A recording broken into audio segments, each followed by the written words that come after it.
नमस्कार. जरा विचार करा. आपलं अकाउंटिंग सॉफ्टवेअर फक्त हिशोब ठेवतंय का, की ते आपल्या व्यवसायाला पुढची दिशा दाखवतंय? आज आपण हेच बघणार आहोत की आपल्या अकाउंटिंग सॉफ्टवेअरला केवळ एक रेकॉर्ड कीपर न ठेवता एक शक्तिशाली व्हर्च्युअल सीएफओ कसं बनवायचं. चला तर मग सुरुवात करूया. सुरुवातच करूया एका महत्त्वाच्या प्रश्नाने. आपली अकाउंटिंग सिस्टम आपल्याला हे सांगतेय की आपल्या व्यवसाय मागच्या काळात कुठे होता, किती हे दाखवतीये की तो भविष्यात कुठे जाऊ शकतो. या एका प्रश्नाच्या उत्तरात आपल्या व्यवसायाची पुढची दिशा दडलेली आहे. तर खरा बदल इथेच आहे. अनेकदा काय होतं की आपण सॉफ्टवेअर तर एकदम अत्याधुनिक वापरतो, पण आपल्या सवयी जुन्याच राहतात. आपण अजूनही फक्त नोंदी ठेवणाऱ्या डिजिटल लेजरच्या भूमिकेत अडकलेलो असतो. पण खरं तर आपण त्यातून व्यवसायाला दिशा देणाऱ्या व्हर्च्युअल सीएफओची ताकद मिळवू शकतो.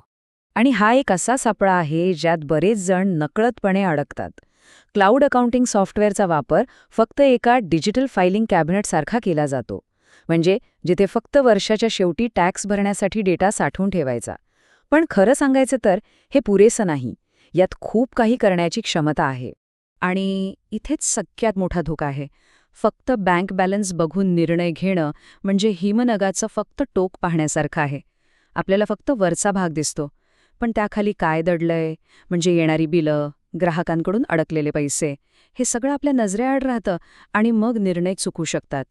आता इथून आपण समस्येकडून समाधानाकडे वळतोय. विचार करा, जर योग्यरित्या वापरलं तर आपलंच सॉफ्टवेअर एका शक्तिशाली व्हर्च्युअल सीएफओ सारखं काम करू शकतं. ही गोष्ट फक्त तंत्रज्ञानाची नाहीये, तर आपली विचार करण्याची पद्धत बदलण्याची आहे. मग हे परिवर्तन करायचं तरी कसं? तर पहिला आणि सगळ्यात महत्त्वाचा टप्पा म्हणजे एक विश्वासार्ह पाया तयार करणे. डेटा अचूक मिळवण्यासाठी सुरुवातीला कोणत्या गोष्टींची काळजी घ्यायला हवी ते आता आपण पाहूया. आपल्याला जे फायनान्शियल रिपोर्ट्स मिळतात ते अनेकदा गोंधळात का टाकतात? याचं मुख्य कारण आहे चुकीचा सेटअप. म्हणजे चार्ट ऑफ अकाउंट्स, आपल्या व्यवसायातील खर्च आणि उत्पन्नाच्या वर्गीकरणाची यादी. जर तीच नीट तयार केली नसेल तर आपल्याला मिळणारे रिपोर्ट्सही चुकीचेच असणार, नाही का? यावर उपाय सोपा आहे. आपल्या खात्यांची रचना अधिक स्पष्ट करायची. पहिली पायरी, आपल्या व्यवसायाच्या मॉडेलनुसार खाती तयार करा. दुसरी पायरी, थेट खर्च आणि इतर खर्च म्हणजे ओव्हरहेड्स हे वेगवेगळे दाखवा. आणि तिसरी पायरी, असं केल्यामुळे आपल्याला आपला खरा नफा किती आहे याचं स्पष्ट चित्र मिळेल. आणि हा मुद्दा तर खूपच महत्त्वाचा आहे. बँक रिकन्सिलिएशनला उशीर करणं म्हणजे बँक स्टेटमेंट आणि आपल्या नोंदी जुळवून न पाहणं याचे परिणाम खूप गंभीर होऊ शकतात. यामुळे आपल्याकडे नक्की किती रोख रक्कम आहे याचा चुकीचा अंदाज येतो आणि फसवणुकीचा धोकाही वाढतो. यावरचा उपाय अगदी सोपा आणि प्रभावी आहे. दर आठवड्याला रिकन्साईल करण्याची सवय लावून घ्यायची. आजकालच्या सॉफ्टवेअरमध्ये बँक फीड्समुळे हे काम काही मिनिटात होतं आणि यामुळे आपली आर्थिक स्थिती नेहमीच अचूक राहते. तसंच आहे जीएसटीचं. सुरुवातीला जर त्याचे नियम योग्यरित्या सेट केले तर सगळं सोपं होतं. नाहीतर ऐन वेळेला धावपळ होते. पण योग्य सेटअपमुळे जीएसटी प्रक्रिया ही डोकेदुखी न राहता एक सहज आणि नियमित काम बनते.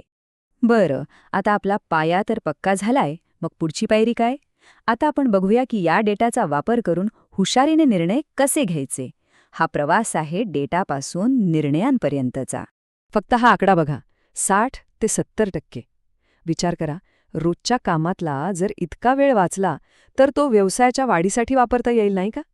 ऑटोमेशनमुळे वेळ आणि श्रम या दोन्हींची मोठी बचत होते. तर ताबडतोब काय ऑटोमेट करता येईल? 1. नियमित ग्राहकांसाठी पुन्हा पुन्हा इनव्हॉइसेस पाठवणं.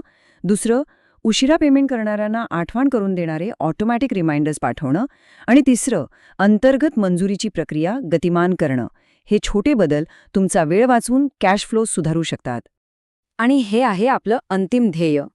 फक्त बँक खात्यावर अवलंबून न राहता असे रिअल टाईम डॅशबोर्ड्स वापरायचे जे आपल्याला व्यवसायाची सद्यस्थिती एका क्षणात दाखवतात. किंवा एजिंग रिपोर्ट्स बघायचे जे सांगतात की कोणाकडून किती पैसे आणि केव्हापासून येणं बाकी आहे. अशा साधनांचा वापर करून डेटा आधारित निर्णय घेणं हेच आपलं ध्येय आहे.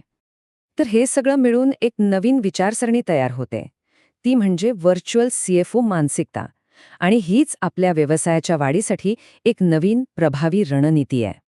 इथे बघा, जुनी सवय आणि नवीन रणनीती यातला फरक किती स्पष्ट आहे. आपलं ध्येय फक्त टॅक्स भरण्यापुरतं मर्यादित न राहता मोक्याचे निर्णय घेण्यावर येतं. डेटा तपासणी मासिक किंवा तिमाही ऐवजी साप्ताहिक किंवा रिअल टाईम होते आणि प्रक्रिया मॅन्युअल ऐवजी पूर्णपणे ऑटोमेटेड होते.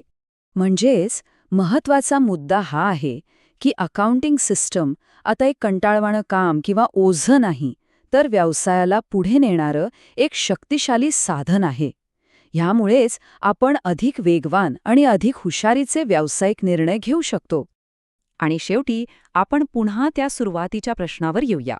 आता विचार करूया, आपली अकाउंटिंग सिस्टम आपल्याला फक्त आपला व्यवसाय कुठे होता हे सांगत आहे, की तो भविष्यात कुठे जाऊ शकतो हे दाखवायला मदत करत आहे?